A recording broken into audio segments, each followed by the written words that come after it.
Assalamualaikum warahmatullahi wabarakatuh. Siswa-siswi sekalian dimanapun kalian berada, alhamdulillah wa syukurillah, kita bersyukur pada atas nikmat Allah Subhanahu wa taala pada kita semua. Kita masih bisa PJJ hari ini. Selanjutnya saya sedikit ingin memberikan nasihat-nasihat kepada kalian semua, khususnya siswa-siswi itu, bahwasannya semua orang pasti pernah marah.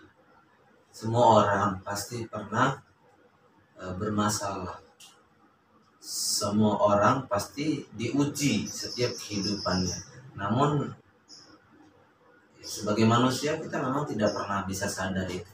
Bahkan kita yang tahu ilmunya sekalipun, kita tetap menghadapi ujian seperti itu. Marah, kesal sama teman, bahkan sama orang tua kita kesal, itu semua adalah bentuk ujian bagi kita, baik yang sudah tahu ilmunya maupun yang belum tahu ilmunya. Namun ada satu faedah yang saya peroleh dari sebuah artikel,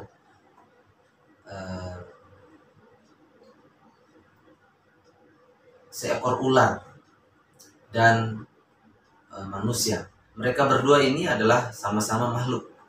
Manusia adalah makhluk sosial dan ular adalah makhluk ciptaan Tuhan yang tidak bisa berpikir, tapi mereka memiliki naluri.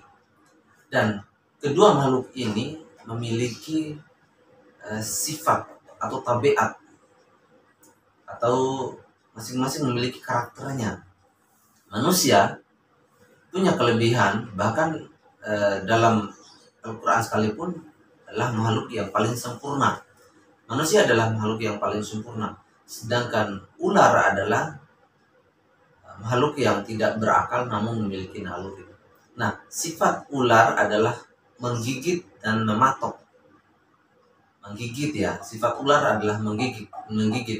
Manusia lebih dari itu bisa, karena dia berakal. Seketika ada seorang alim gitu, seorang kakek-kakek sempat membantu seekor ular yang jatuh ke dalam kobaran api, dan ular itu hendak terbakar. Namun dia membantu ular tersebut, namun si ular mematok dia sampai dia kesakitan.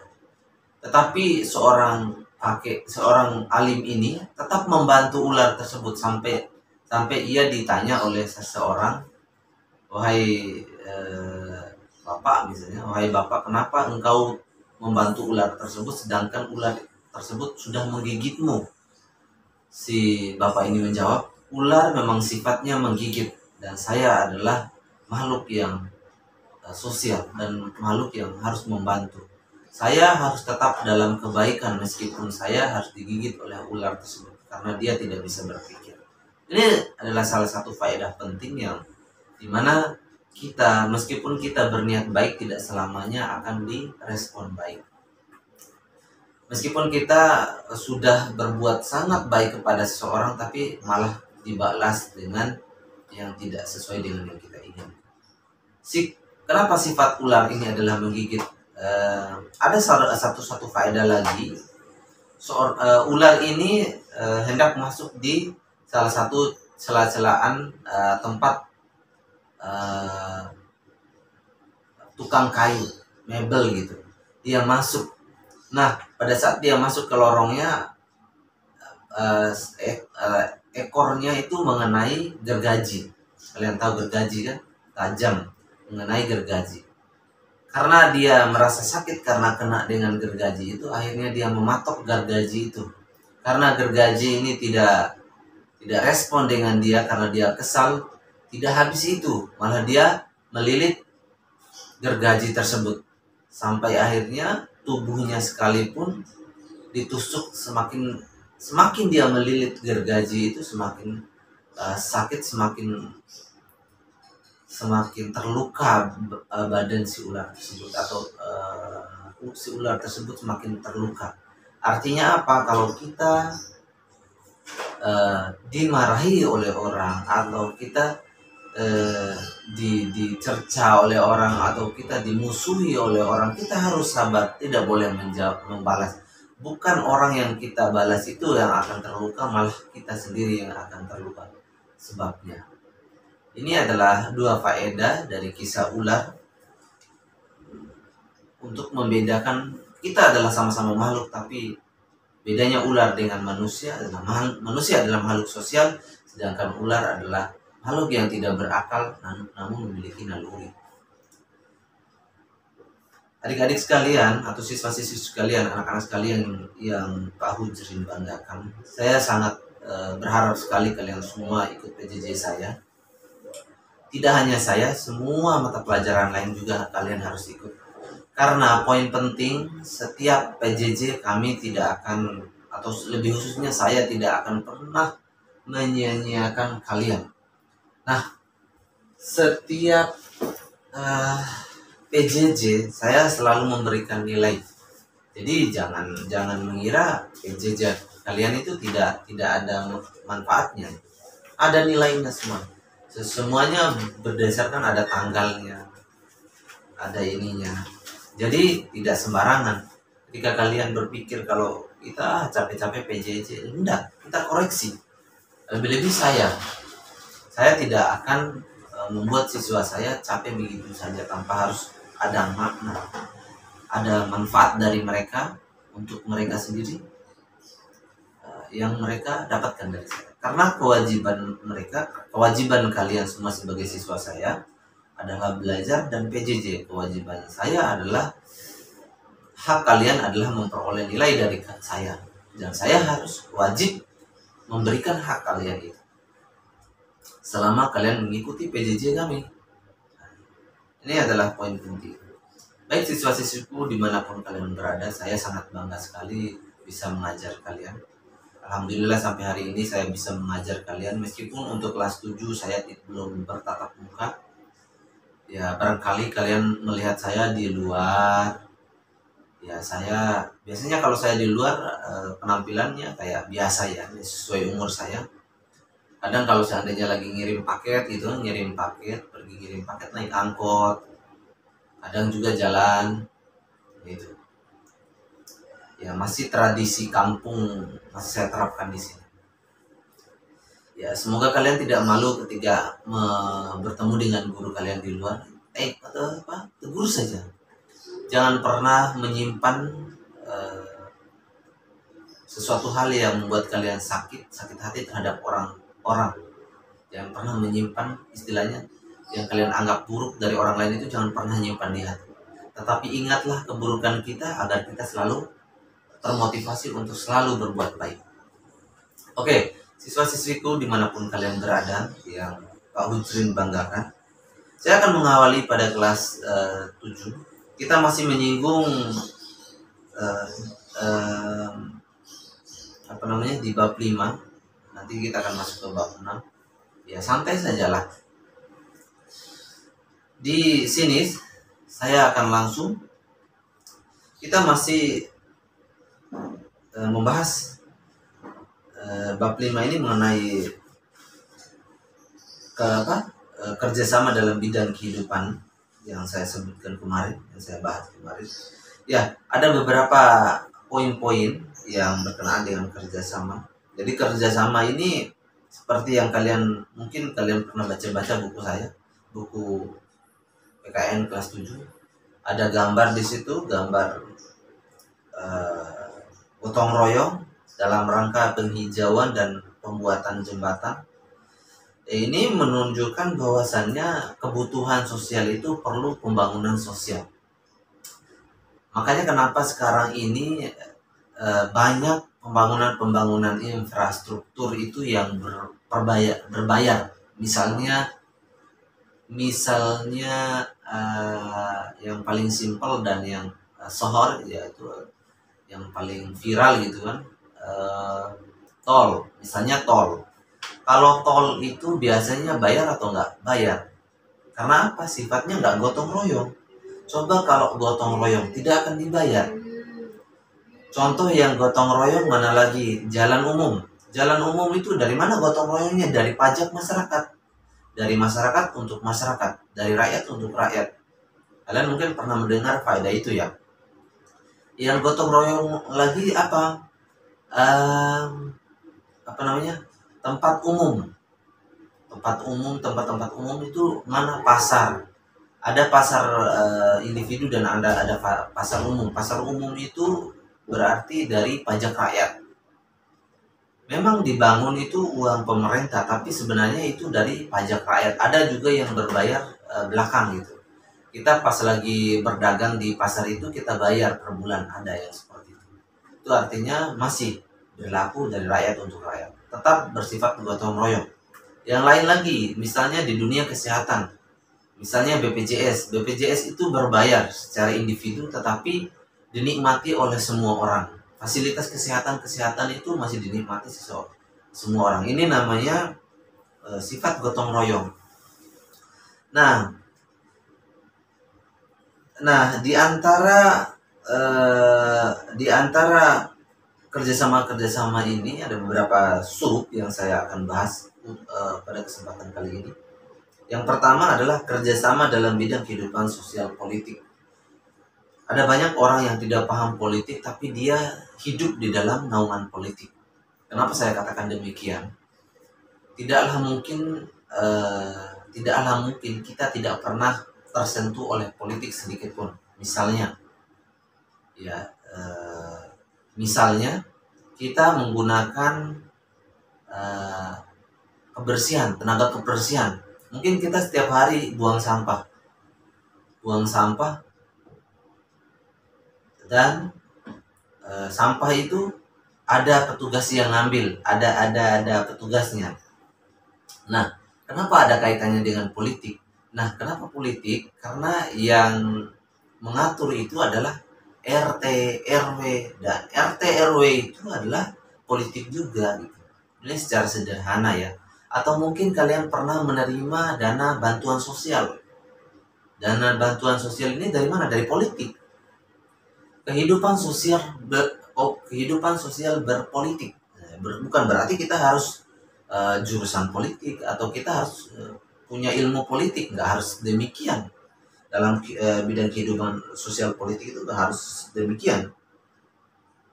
Di antara yang terkandung dalam Pancasila itu adalah kerakyatan yang dipimpin oleh hikmat kebijaksanaan dalam permusyawaratan perwakilan. Artinya apa? Segala keluh kesah masyarakat yang berhubungan dengan kebutuhan sosial itu selalu berbaur dengan politik. Kita punya DPR, kita punya perwakilan rakyat daerah, ada perwakilan rakyat Republik Indonesia, DPR RI, ada juga kepala wilayah daerah kita, ada juga kepala dinas, semuanya berbaur dengan politik. Kita hidup dalam lingkar politik, dalam kehidupan politik, sosial politik. Nah, apakah kita harus mengenal politik itu? Kita harus mengenal politik. Mau nggak mau kita harus mengenal politik. Hatta kita dalam dunia pendidikan sekalipun, kita harus mengenal politik. Salah satunya apa? Ya kita belajar PKN juga kita mengenal politik gitu kan. Kita mengenal kehidupan sosial berarti kita dalam naungan politik. Semua kehidupan sosial itu bersetara, rendah, sedang dan atas pun itu semuanya berhubungan dengan politik. Nah, makanya yang kalian pahami, banyak masyarakat yang memahami bahwa aku ini nggak politik, nggak suka politik, padahal dia hidup dalam naungan politik. Nah, selanjutnya adalah kerjasama dalam bidang kehidupan ekonomi. Mungkin saya pernah sinyalir mengenai ekonomi ini sangat penting, baik dalam memacu, menguatkan potensi generasi. Dia juga ini bisa melapangkan semua masalah. Semua orang butuh ekonomi, siapapun itu. Dia ada banyak orang yang menganggap bahwa aku tak paham nggak paham ekonomi. Yang paham ekonomi kebanyakan yang terlalu paham ekonomi adalah ibu-ibu rumah tangga. Nggak harus demikian. ekonomi. Kita hidup dalam ekonomi. Termasuk kita, misalnya kita janji sama teman kita. Kita ketemu, kita janjian ya, kita ketemu belajar bareng di rumahnya siapa. Enggak, ini adalah bentuk penawaran. Nah, bentuk penawaran itu masuk dalam kategori ekonomi. Kita nggak pungkiri, dalam kehidupan, bidang kehidupan ekonomi itu ada bentuk penawaran-penawaran. Nah, aku nggak mau itu. Termasuk kita menawarkan diri sendiri. Aku mau nggak ya pergi ke rumahnya si ini, si A, B, ini adalah bentuk penawaran. Tidak selamanya ekonomi itu berbau transaksi. Tidak semua ekonomi itu berbau dengan perdagangan, nggak harus itu. Dalam lingkup keluarga, dalam rumah tangga keluarga sekalipun itu ada ekonominya. Jadi ada ekonomi, mohon maaf, saya singgung ke materi ekonomi ya. Ada ekonomi makro, mikro, ada banyak. Ada kebutuhan primer, sekunder, tersier, ya banyak ya kalau berkenaan dengan demikian. Nah, ekonomi ini juga saya singgung tadi juga sangat membantu untuk peningkatan prestasi kualitas belajar siswa siapapun. Orang berprestasi kalau dibantu oleh ekonomi yang baik, maka prestasinya akan lebih maju, selangkah lebih maju ketimbang orang punya prestasi tinggi tapi ekonominya kurang. Bahkan kalau seandainya dia ikut lomba, misalnya mau ikut lomba karate misalnya. Nah, ikut lomba karate ini biasanya panitia tidak menyediakan transportasi. Uang transportasinya tidak didahulukan, kecuali dia nanti juara baru dapat hadiah misalnya. Biasanya kita harus menggunakan uang pribadi untuk menuju untuk mengikuti lomba tersebut. Misalnya pelari internasional atau nasional ikut ke luar negeri, ikut lomba lari di luar negeri, otomatis uang ini harus menggunakan uang kelompok mereka atau uang mereka sendiri. Kalau seandainya mereka dibawa oleh salah satu organisasi, ya ditanggung oleh organisasi atau ditanggung mereka sendiri juga, makan minumnya segala macam, tiket segala macam. Baru mereka kalau seandainya dapat hadiah, ya seandainya kalau dia juara. Kalau nggak dapat juara ya jangan terlalu berharap gitu kan. Semua dipacu oleh ekonomi. Misalnya dia mau ikut olimpiade nasional, olimpiade matematika, meskipun itu juaranya nggak seberapa, dapat piala, dapat medali gitu kan, nggak berduit gitu kan, nggak bisa dijual. Kalau dijual ya kita nggak ada bentuk kenang-kenangan untuk prestasi kita, nggak ada kalau dijual. Nah, juga harus membutuhkan uang gitu. Otomatis ini adalah ekonomi juga sangat berperan andil dalam segala bidang apapun. Ya, tidak semua masalah itu di solusinya adalah ekonomi. Tidak semua masalah itu solusinya ekonomi. Tapi dengan ekonomi yang baik, maju, banyak masalah yang terselesaikan. Nah, yang selanjutnya adalah kerjasama dalam bidang kehidupan pertahanan dan keamanan negara. Kerjasama bidang kehidupan dan pertahanan dan keamanan negara. Loh, kan kita bukan TNI, bukan Polri, Pak. Masa kita kerjasama dengan keamanan negara?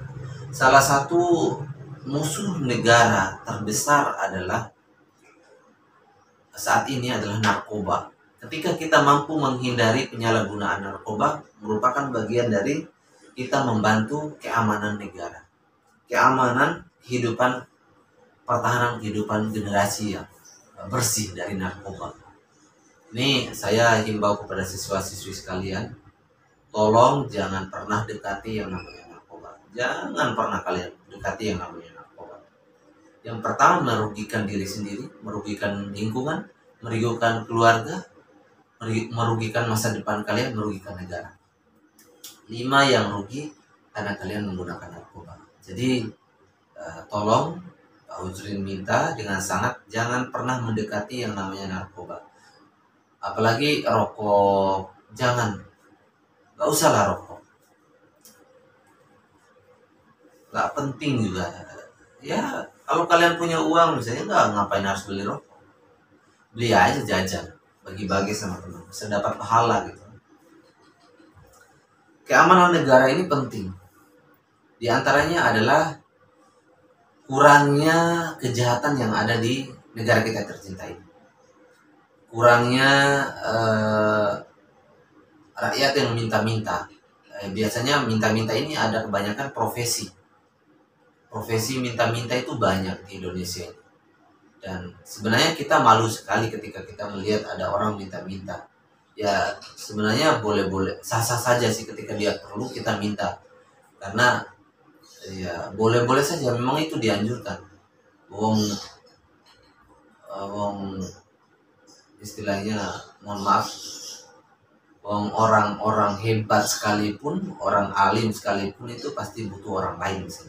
Boleh meminta, tapi meminta-minta dijadikan sebagai profesi itu yang nggak baik, yang nggak benar. Jangan sampai kalian termotivasi itu. Ngamen, ini ya kehidupan yang nggak bagus. Ya kalau ngamen sekedar menghibur orang biasa, iya. Tapi ini banyak yang menjadikan itu sebagai profesi. Ini yang nggak layak. Nah, cakupnya atau terikatnya kita dengan negara adalah merupakan bagian dari kerjasama kita. Nah, tiap-tiap warga negara berhak dan wajib ikut serta dalam usaha pertahanan keamanan negara. Ini masuk dalam pasal 30 ayat 1 Undang-Undang Dasar Negara Republik Indonesia. Artinya semua rakyat Indonesia wajib ikut bantu, ikut andil, dan hak juga kita untuk mempertahankan negara kita ini. Ya, kita memajukan negara ini dengan prestasi. Ayo kita berprestasi. Ya, semuanya harus berprestasi. Yang selanjutnya adalah kerjasama antara umat beragama. Kerjasama antara umat beragama. Kerjasamanya di bagian mana? Mungkin kita pernah melihat ketika hari raya umat beragama, misalnya agama Muslim, agama Islam misalnya hari rayanya, biasanya yang jaga-jaga keamanan di belakang itu polisi atau petugas-petugas keamanan yang agama lain, misalnya agama Kristen yang jaga. Pun sebaliknya ketika hari raya nasional orang Kristen non Muslim itu yang jaga biasanya polisi-polisi Muslim. Ini namanya bentuk kerjasama antara umat beragama. Bukan berarti yang non Muslim ikut ibadah dengan yang Muslim, bukan. Yang begitu pun sebaliknya, orang Muslim ikut merayakan atau ikut beribadah dengan yang non Muslim, bukan. Jadi kerjasama antara umat beragama ini berbau dengan saling menjaga keamanan, ya seperti halnya ketika hari rayanya orang Islam, non Muslim biasanya nggak kemana-mana, menjaga ketertiban biar nggak berisik, biar nggak mengganggu ibadah gitu kan. Sebaliknya orang Muslim juga ketika ada misalnya, mohon maaf, ada gereja di suatu gereja, kalian lihat ada polisi, tentara juga yang jaga-jaga di situ, ya kita nggak boleh memberisikan motor, gas motor yang kencang gitu kan, sehingga membuat peribadatan orang non Muslim itu menjadi terganggu misalnya. Itu bentuk bagian dari kerjasama yang baik. Ya, terkadang juga ada yang bagi-bagi makanan misalnya. Bagi-bagi makanan ini boleh nggak? Ya boleh-boleh saja, sah-sah saja. Ketika orang Muslim hari raya bagi-bagi makanan ke yang non Muslim, terima nggak? Ya terima, boleh-boleh saja terima. Boleh nggak bagi-bagi? Boleh. Ini kita nih istilahnya makhluk sosial gitu. Terus kalau yang non Muslim melakukan ibadah terus ngasih makanan, atau ngasih uang atau bagi, biasanya ada bagi-bagi kayak berkah gitu. Nggak tahu lah mereka sesuai kayak kepercayaan orang muslim, karena saya muslim saya nggak tahu gitu kan. Biasanya kan bagi-bagi itu tuh, bagi-bagi kayak ya nggak tahu lah kayak gitu, berkah gitu atau apa gitu, bagi-bagi uang lah misalnya. Boleh nggak orang muslim terima? Ya boleh-boleh saja, kecuali kalau dia ngajak ini uang, ayo kita ikut ibadah dengan saya, itu yang nggak boleh. Ini jajan, ini makanan, ayo ikut ibadah dengan saya, itu yang nggak boleh. Campur adukan kegiatan beragama, itu yang nggak boleh. Kalau sekedar dagang, kita dagang nih sama muslim sama non muslim, boleh nggak? Boleh. Kita bagi makanan nih ke yang muslim, sama bagi roti nih, roti yang non muslim dengan muslim, boleh nggak kita saling berbagi? Boleh, boleh saja. Nah, ini adalah beberapa hal ya sebagai faedah penting yang mungkin kita bisa pahami. Nah, ya mungkin di antara yang menonjol ya misalnya seperti sikap fanatik, ya mempersempit itu. Sikap fanatik yang sempit itu yang nggak boleh. Kenapa sikap ini yang nggak boleh ya? Karena merasa paling benar itu yang nggak boleh. Merasa diri paling benar, pun merasa diri paling oke lah gitu ya. Apalagi berbau dengan agama, nggak boleh, itu yang nggak boleh. Itu mempersempit keadaan. Itu bukan makhluk sosial namanya. Yang selanjutnya adalah diantaranya sikap individualis. Individualis ini adalah sikap yang lebih mendahulukan kepentingan sendiri misalnya. Saat peribadatan orang non muslim, yang non muslim, yang tentara muslim nggak mau bantu jaga gitu keamanan di sekitar, itu yang nggak boleh. Itu individualis namanya.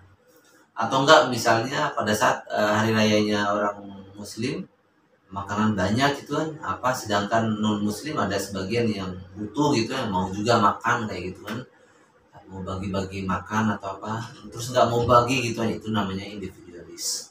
Itu yang nggak boleh. Ya, kita hindari hal-hal seperti ini kalau kita adalah makhluk sosial. Jangan sampai kita kayak ular tadi gitu kan, ya, nggak boleh ya.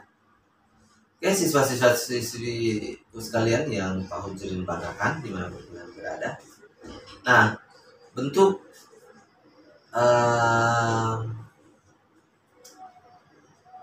bentuk dari istilahnya, saya ini selalu lupa kalau kalimatnya, istilahnya feedback lah, supaya adalah proses timbal balik belajar kita. Saya kasih ini ya, kasih tugas gitu. Nah, untuk yang kelas 7 saya akan berikan tugas. Nah, tugasnya adalah untuk kelas 7 adalah merangkum beberapa poin tadi dengan yang saya bahas, sesuai yang saya bahas. Jangan ngada-ngada ya, biasanya kan banyak yang ngada-ngada tuh, ada yang ngirim ya asal-asalan, kadang juga ada yang ikut teman. Saya kasihan yang seperti ini, tidak ada pendirian itu. Belajar itu harus punya pendirian. Ini kita harus komitmen pada pendirian kita, nggak perlu harus ini itu ya. Komitmen ya, saya harus pakai cara saya sendiri. Ikuti PJJ-nya, terus rangkum sesuai dengan kelas kalian. Baik, selanjutnya adalah kelas 8. Saya langsung lanjut ya, kelas 8. Oke, siswa-siswiku dimanapun kalian berada. Jadi kelas 7, sekarang kelas 8. Oke, kelas 8 yang Pak Hujrin banggakan. Kita masih bab 5 juga, kita sedikit singgung baru sebelum ini, setelah ini baru kita naik ke kelas bab 6. Saya belajarnya santai aja, yang penting sedikit ilmu yang bisa saya sampaikan. Udah istilahnya gugur tanggung jawab saya sebagai guru. Sedikit ilmu yang saya sampaikan ya kalian terapkan, alhamdulillah. Tidak ada pemaksaan, tapi PJJ wajib diikuti. Oke, siswa-siswi kelas 8, kita ikut bersama. Nah, kita telah membahas mengenai bab 5. Di awal bab 5 kemarin kita membahas mengenai Sumpah Pemuda segala macam. Adapun nilai-nilai luhur yang terkandung dalam Sumpah Pemuda, di antaranya adalah yang terkandung dalam Sumpah Pemuda, di antaranya adalah cinta bangsa dan tanah air. Kita di antara ikrar yang sangat luar biasa yang bisa kita ambil adalah rasa kecintaan kita terhadap bangsa dan tanah air. Kalau jiwa ini sudah tidak memiliki rasa cinta terhadap sesuatu, maka apalah guna hidup? Layaknya orang yang OTG gitu misalnya, mohon maaf, orang gila misalnya. Layaknya orang yang tidak normal kalau tidak ada rasa cinta dalam diri kita, dalam hidup kita. Cinta ini perlu kita kukuhkan dalam hidup kita. Baik cinta terhadap pasangan, terhadap keluarga, terhadap masyarakat, orang lain, bahkan cinta terhadap saudara, sesama saudara. Ini cinta. Namun kita harus meletakkan cinta juga pada bangsa dan tanah air kita. Tanah air kita ini perlu cinta. Nah, makanya banyak lagu-lagu yang tanah airku Indonesia. Ini bentuk dari rasa kekaguman kita terhadap bangsa ini. Bangsa ini butuh hidup yang harmonis. Maka sesuatu hal yang indah itu biasanya wujudnya dari hati. Kalau mulai dari hati akan sampai ke hati. Sesuatu yang bersumber dari hati biasanya apa yang dihasilkan itu sempurna gitu. Wow gitu. Semuanya. Misalnya kita mau membuat sebuah karya, misalnya dikit aja karya yang kita buat misalnya. Kita mau nulis surat kepada seseorang yang kita kagumi, guru kita misalnya, kita mau membuat menulis sebuah surat untuk keluarga kita atau teman kita yang kita sayangi gitu. Biasanya kita jaga itu mulai dari tulisannya, tanggalnya ada, terus ucapan-ucapan yang bagus, tulisannya juga ditata dengan baik, rapi gitu kan. Itu ada cinta gitu. Cinta ini membuat sesuatu hidup meskipun itu adalah suatu hal yang mati. Contohnya apa? Kita cinta terhadap nabi misalnya. Nabi itu meskipun telah wafat, telah mati, tetapi namanya telah hidup, masih hidup. Misalnya orang tua kita meninggal misalnya. Meskipun jasadnya tidak ada di dunia ini, tidak terlihat, namun namanya masih melekat dalam diri kita. Kita selalu melantunkan doa setiap sholat kita misalnya, setiap kita beribadah kita selalu berdoa untuk orang tua kita. Ini adalah bentuk cinta. Meskipun tidak terwujud, tidak wujud apa yang kita cintai, tapi kita telah merasa dia ada di dekat kita. Misalnya kita cinta terhadap Tuhan kita, terhadap uang. Kita cinta, seolah-olah wujudnya ada. Nah, kita cinta terhadap pasangan kita. Bagaimana bentuk kita cinta terhadap pasangan kita? Biasanya kita beli apa yang dia suka. Dia minta sesuatu, kita beli apa yang dia minta gitu. Itu bentuk dari cinta kita. Ya, kalau seandainya kita tidak mampu beli apa yang dia minta, bisa bukan berarti cinta kita telah gugur dari dia, bukan. Mungkin keuangan tidak ada. Jangan memaksa lah, jelaskan baik-baik. Kalau dia nggak paham ya udah biarin aja gitu kan. Yang namanya cinta nggak bisa dipaksakan gitu kan. Nah, di antara bagaimana bentuk kecintaan kita terhadap bangsa dan tanah air, kita berjuang. Kita sebagai generasi pemuda, tokoh generasi, kita adalah generasi ke depan yang akan memimpin negeri ini. Kita harus punya, dari sekarang kita harus menanam, memupuk cinta ini terhadap bangsa dan tanah air dengan kita membangkitkan potensi kita, potensi diri kita, bahwa kita bisa bersaing dengan bangsa-bangsa lain, bahwa kita bisa bersaing dengan negara-negara lain dengan potensi kita. Ini bentuk kecintaan kita. Nah, di antara salah satu realisasi, kita kembali kepada awal pembahasan, di antara salah satu realisasi cinta kita sebagai pemuda, kita sebagai tokoh generasi terhadap bangsa kita ini, kita ada yang namanya Sumpah Pemuda.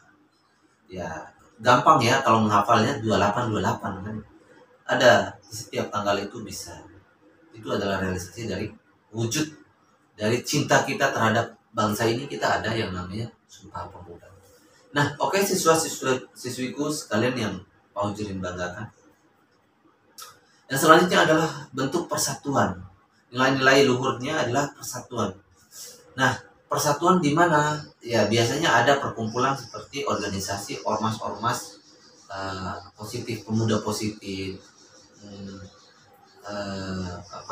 Persatuan Pelajar Jakarta Timur misalnya, Persatuan Mahasiswa Jakarta Timur misalnya. Itu adalah bentuk dari kecintaan, cinta kita terhadap sesuatu. Ini adalah bentuk dari wujud dari cinta kita terhadap sesuatu. Nah, adanya sebuah persatuan. Nah, persatuan ini biasanya ya, kalau organisasi itu memiliki makna. Makna adalah organisasi adalah sebuah kelompok yang memiliki tujuan bersama dan bisa mewujudkan apa yang menjadi tujuan mereka tersebut. Cita-cita mereka tersebut itu adalah sebuah persatuan. Nah, di antara wujud persatuan dari pemuda ini adalah salah satunya adalah pada saat penjajahan dulu kita adalah pemuda adalah merupakan sekelompok yang berikut andil dalam perjuangan melawan para penjajah. Ini adalah bentuk persatuan kita. Nah, bentuk persatuan kita sekarang adalah kita mau belajar berkelompok, itu persatuan. Nah, yang selanjutnya adalah sikap rela berkorban. Sikap rela berkorban. Misalnya, contohnya aja di SMP itu kan ada organisasi OSIS ya. Ada juga organisasi pramuka. Biasanya kan ada bentuk-bentuk kayak semacam latihan dasar kepemimpinan misalnya. Itu harus ada pengorbanan. Pengorbanan apa? Mulai dari waktu, biaya, tenaga. Itu bagian dari rela berkorban. Ya, bukan rela berkorban, baru aja kalian ikut organisasi itu mau berjuang, baru mikir aja, bantu mikir aja udah capek rasanya. Aduh, capek gue gitu. Baru bantu mikir aja, itu cuma mikir gitu misalnya, tapi capek juga sih kalau mikir gitu. Apalagi apa yang kita pikirkan itu gak karuan. Yang selanjutnya adalah mengutamakan kepentingan bangsa. Nah, apa-apa yang menjadi prioritas kita ataupun tujuan kita dalam meraih sebuah kesuksesan, kita wajib bentuk mengutamakan kepentingan bangsa. Misalnya apa? Kita bekerja di suatu instansi kepemerintahan. Misalnya saya kerja di SMP 160. Apa bentuk dari kepentingan bagi bangsa? Saya betul-betul mengajar. Setiap jadwal saya kan saya jadwalkan di PJJ ini kan Senin dan Rabu. Tidak boleh saya tanpa ada halangan, itu tidak boleh saya tidak mengajar gitu misalnya. Tidak boleh saya tidak mengajar dan segala macam, tidak boleh. Itu adalah kewajiban saya. Merupakan bagian bentuk kepentingan bangsa. Mengutamakan kepentingan bangsa. Bekerja karena negara ini telah menggaji saya dan saya wajib untuk laksanakan.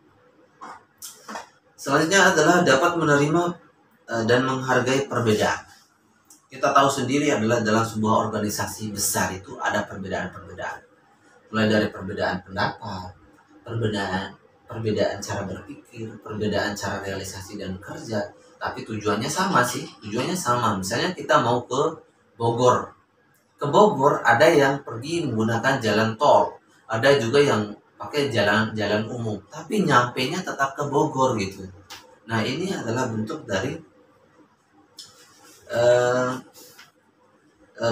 penerimaan dan menghargai perbedaan. Kita menghargai perbedaan, tapi tujuan kita sama.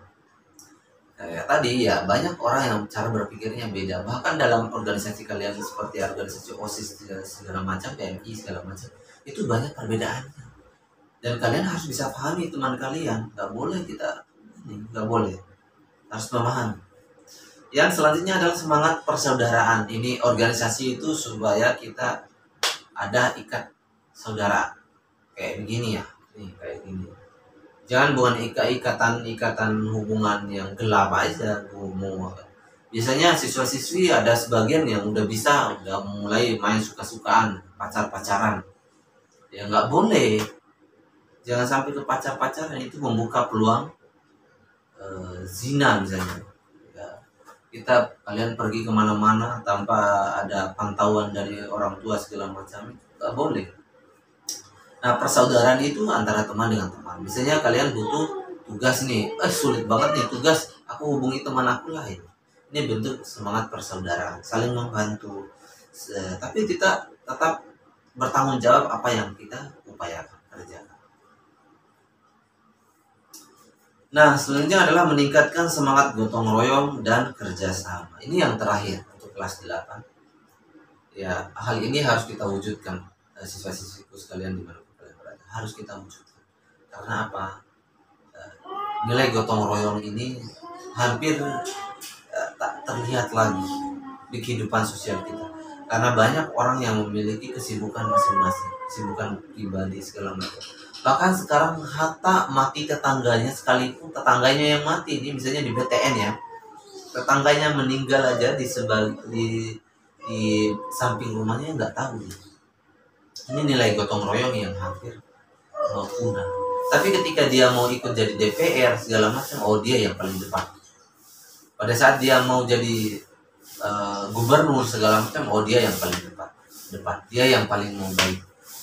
Sekarang kan banyak gitu tokoh-tokoh politik yang jadi konten ini, konten itu, ya, untuk mengambil perhatian masyarakat supaya bisa levelnya, jabatannya naik, supaya dipilih terus banyak. Nah, kalau niatnya seperti itu jangan sampai kalian kecewa saja. Suatu saat kalian akan dibalas dengan kecewa. Segala sesuatu niat yang tidak sampai pada harapan yang baik, maka suatu saat akan mengakibatkan kekecewaan. Maka ya itu yang bisa Bapak Hujrin sampaikan. Jangan lupa merangkum materi yang saya sampaikan. Rangkum materi yang saya sampaikan sesuai dengan kelas. Ingat, rangkum materi yang saya sampaikan sesuai dengan kelas. Nggak boleh asal-asalan. Apalagi ngambil dari internet lalu dikirim ke saya, biasanya nilainya di bawah KKM. Jadi siswa-siswi sekalian yang Pak Hujrin banggakan, nilai KKM itu adalah nilai kasihan. Masa kalian mau dikasihani? PJJ lah gitu kan. PJJ sendiri kan bisa PJJ sendiri. Oke, siswa-siswi sekalian, semangat untuk berjuang. Semoga kalian adalah generasi yang cerah, generasi yang punya masa depan yang cerah, bisa berprestasi dan bisa membahagiakan kedua orang tua kalian, bisa menjadi siswa atau orang-orang yang sukses di masa depan, bisa menjadi pemimpin di masa depan yang akan bisa memberi manfaat untuk keluarga, kerabat dan segala macam. Saya akhiri, assalamualaikum warahmatullahi wabarakatuh.